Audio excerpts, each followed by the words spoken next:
Les véritables raisons pour lesquelles les Occidentaux s'acharnaient sur Kadhafi sont: premièrement, le lancement d'un satellite africain. C'est Kadhafi qui offre à toute l'Afrique un satellite de télécommunication et opère la première vraie révolution des temps modernes. Ce satellite assure la couverture universelle du continent pour la téléphonie, la télévision, la radiodiffusion et de multiples autres applications telles que la télémédecine et l'enseignement à distance. Pour la première fois, une connexion à bas coût devient disponible sur tout le continent jusque dans les zones rurales grâce au système par pont radio WiMAX. Cette histoire démarre en 1992 lorsque 45 pays africains ont créé la société Rascom, pour disposer d'un satellite africain et faire chuter les coûts de communication sur le continent. Téléphoner de et vers l'Afrique était alors le tarif le plus cher au monde, parce qu'il y avait un impôt de 500 millions de dollars que l'Europe encaissait par an sur les conversations téléphoniques, même à l'intérieur du même pays africain pour le transit des voix, sur les satellites européens comme Intelsat. Un satellite africain coûtait juste 400 millions de dollars payables une seule fois et ne plus payer les 500 millions de locations par an. Quel banquier ne financerait pas un tel projet? Mais l'équation la plus difficile à résoudre était: comment l'esclave peut-il s'affranchir de l'exploitation servile de son maître, en sollicitant ce dernier pour y parvenir? Ainsi, la Banque mondiale, le FMI, les États-Unis et l'Union européenne, ont fait miroiter inutilement ces pays pendant 14 ans. C'est en 2006 que Kadhafi met fin au supplice de la mendicité aux prétendus bienfaiteurs occidentaux, pratiquant des prêts à taux usuraires. Le guide libyen a ainsi mis sur la table 300 millions de dollars, la Banque africaine de développement a mis 50 millions, la Banque ouest-africaine de développement 27 millions, et c'est ainsi que l'Afrique a depuis le 26 décembre 2007 le tout premier satellite de communication de son histoire. Dans la foulée, la Chine et la Russie s'y sont mises, cette fois en cédant leur technologie et ont permis le lancement de nouveaux satellites, sud-africains, nigérians, angolais, algériens et même un deuxième satellite africain est lancé en juillet 2010. Et on attend pour 2020, le tout premier satellite technologiquement 100% africain est construit sur le sol africain, notamment en Algérie. Ce satellite est prévu pour concurrencer les meilleurs du monde mais à un coût 10 fois inférieur. Un vrai défi. Voilà comment un simple geste symbolique de 300 petits millions peut changer la vie de tout un continent. La Libye de Kadhafi a fait perdre à l'Occident pas seulement 500 millions de dollars par an, mais les milliards de dettes et d'intérêts que cette même dette permettait de générer à l'infini et de façon exponentielle, contribuant ainsi à entretenir le système occulte pour dépouiller l'Afrique. Deuxièmement, l'institution d'un fonds monétaire africain entre autres.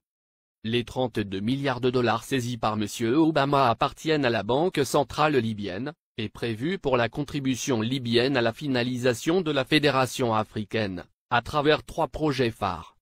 1. La Banque africaine d'investissement à Sirte en Libye. 2. La création en 2011 du Fonds monétaire africain avec un capital de 42 milliards de dollars, avec Yaoundé pour siège. 3. La Banque centrale africaine avec le siège à Abuja au Nigeria. La première émission de la monnaie africaine signera la fin du franc CFA, grâce auquel Paris a les mains mises sur certains pays africains depuis 50 ans.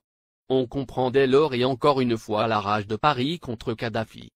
Le Fonds monétaire africain doit remplacer en tout et pour tout, les activités sur le sol africain du Fonds monétaire international, FMI, qui avec seulement 25 milliards de dollars de capital a pu mettre à genoux tout un continent avec des privatisations discutables, comme obliger les pays africains à passer d'un monopole public vers un monopole privé.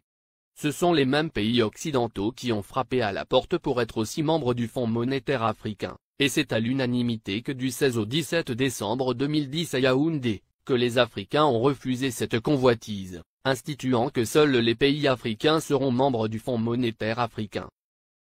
Il est donc évident qu'après la Libye, la coalition occidentale déclarera sa prochaine guerre à l'Algérie, car en plus de ressources énergétiques énormes, ce pays dispose d'une réserve monétaire de 150 milliards d'euros. Ce qui devient la convoitise de tous les pays qui bombardent la Libye et qui ont tous quelque chose en commun, ils sont tous financièrement quasiment en faillite. Les États-Unis à eux seuls ont 14 000 milliards de dollars de dette, la France, la Grande-Bretagne et l'Italie ont chacun environ 2 000 milliards d'euros de dette publique. alors que les 46 pays d'Afrique noire ont au total moins de 400 milliards de dollars de dette publique. Créer des fausses guerres en Afrique dans l'espoir de trouver de l'oxygène pour continuer leur apnée économique, qui ne fait que s'empirer, ne fera qu'enfoncer les Occidentaux dans leur déclin qui a débuté en 1884 lors de la conférence de Berlin. Car comme l'avait prédit l'économiste américain, Adam Smith en 1865, dans son soutien à Abraham Lincoln pour l'abolition de l'esclavage, l'économie de tout pays qui pratique l'esclavage des Noirs est en train d'amorcer une descente vers l'enfer qui sera rude le jour où les autres nations vont se réveiller. Pour empêcher Mouammar Kadhafi de concrétiser le rêve de millions d'Africains dès 2014, il fallait donc l'éliminer avant, ou perdre le contrôle total de l'Afrique. Voici toute la raison qui guida la France, les États-Unis, la Grande-Bretagne et leurs alliés dans leur campagne contre Kadhafi. Monnaie, Fonds monétaire africain, Banque centrale africaine, télécommunications, transport, États-Unis d'Afrique. Mouammar Kadhafi avait ingénieusement tout planifié, se fixant comme délai l'année 2014 pour la création de la Banque centrale, le Fonds monétaire et bien d'autres encore pour affranchir le continent noir, après un demi-siècle d'indépendance aux allures de paroles suivies d'aucun acte ou de gouverner sans régner. Après avoir émis l'idée en 2000, lors du sommet de l'Organisation de l'Unité africaine, il a obtenu la création de l'Union africaine quelques années plus tard, le guide libyen pousse le bouchon plus loin. Satellite africain et Afriquia, deux idées concrètes pour l'unité. Mouammar Kadhafi pousse ses pairs à acheter un satellite africain pour que l'Afrique ait son indépendance en matière de communication. Il préfinance cet achat avec plusieurs centaines de millions de dollars américains. Il sait dépenser sans compter. Ainsi pour acheter le satellite africain, il a mis 300 millions de dollars sur la table, témoigne Moustapha Cissé, ancien ambassadeur du Sénégal en Libye, et ex-conseiller spécial de l'ex-président sénégalais Abdou Diouf, en charge du monde arabo-islamique. Le guide de la Jamaïria libyenne offrit ainsi Rascom CAF 1, le premier satellite de télécommunication entièrement dédié au continent africain et ses îles. Il a été mis en orbite le 20 décembre 2007. Cela a été le premier lancement de l'histoire pour tous les pays africains.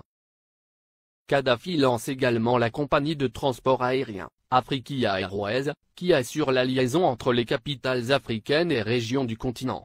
La compagnie offrait 4 vols réguliers entre Tripoli et Dakar, Abidjan et Le Caire, et bien d'autres. Beaucoup de gens utilisaient la ligne Afriquia pour aller à Paris. Parce qu'on pouvait faire Dakar, Tripoli, Paris, et retour à 400 000 francs CFA, 615 €, ajoute le diplomate sénégalais. Alors Tripoli était devenue une plateforme de communication entre l'Afrique, le monde arabe et l'Europe. La monnaie et la Banque centrale africaine en 2014. Kadhafi avait proposé la mise en place d'une union monétaire africaine, UEMA. Il avait dégagé 30 milliards de dollars pour la création de l'UEMA qui devrait avoir Yaoundé au Cameroun pour siège. Il avait également prévu la création d'une Banque centrale africaine, BCA, qui devrait installer son quartier général à Abuja, la capitale fédérale du Nigeria. Il était question que cette banque africaine commence à émettre une monnaie africaine à partir de 2014, ce qui ne plaît pas aux Occidentaux, parce que ça nous permettrait de nous passer du franc CFA, et des autres monnaies qui ne font que briser nos économies. Kadhafi avait une politique africaine très dynamique. Du Sénégal au Tchad, en passant par la Guinée, la Côte d'Ivoire, le Ghana, le Libéria, le Bénin, le Togo, le Nigeria, le Niger, le Mali, etc.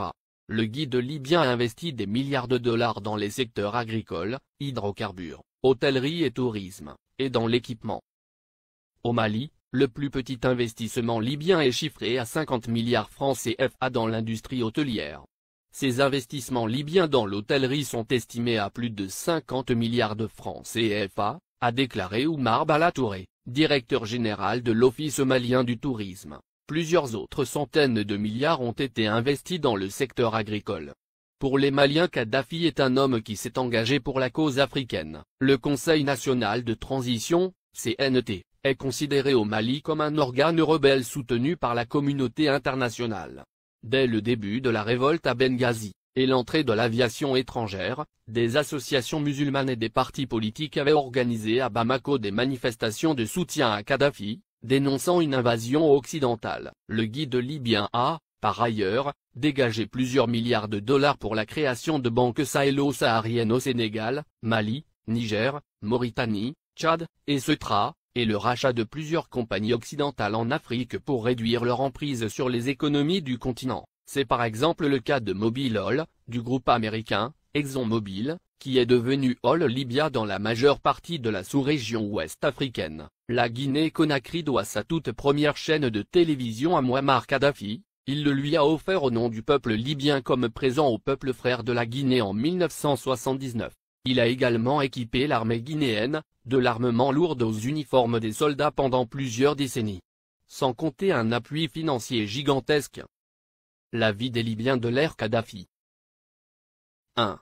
La Libye était le dernier pays sur la liste des pays endettés, la dette était à 3,3% du PIB, en France, elle était à 85%, aux USA à 88,9%, au Japon à 225,8%. 2. L'électricité à usage domestique était gratuite. 3. L'eau à usage domestique était gratuite. 4. Le prix d'un litre d'essence était de 0,08 €. 5. Les banques libyennes accordaient des prêts sans intérêt. 6. Les citoyens n'avaient pas d'impôts à payer, et la TVA n'existait pas. 7. Chaque famille libyenne, sur présentation du livret de famille, recevait une aide de 300 € par mois. 8. Pour chaque étudiant voulant faire ses études à l'étranger, le gouvernement de Kadhafi attribuait une bourse de 1627 € par mois. L'ONU, la France et les USA ont bombardé la Libye pour défendre leurs intérêts, objectif principal, détruire la création des États-Unis d'Afrique.